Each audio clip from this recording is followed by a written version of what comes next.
Hey guys, today I'll show you how you can put a search bar in Webflow, so let's get started. To begin, open your Webflow project and head into the designer.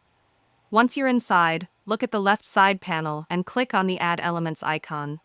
From here, scroll down until you find the e-commerce and search section. Inside this section, you'll see the search element. All you need to do is drag the search element and place it anywhere on your page where you want your search bar to appear.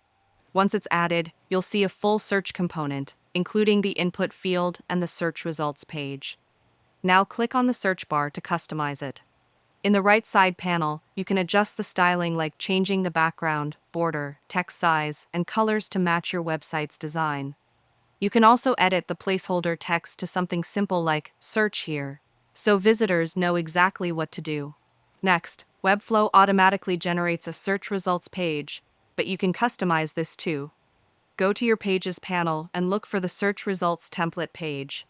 Open it and design it however you want by editing the layout, the text, and how results appear. Everything here is fully customizable, just like any other page in Webflow. Once everything looks good, you need to enable search for your site. Go to Project Settings, click on the Search tab, and make sure indexing is enabled.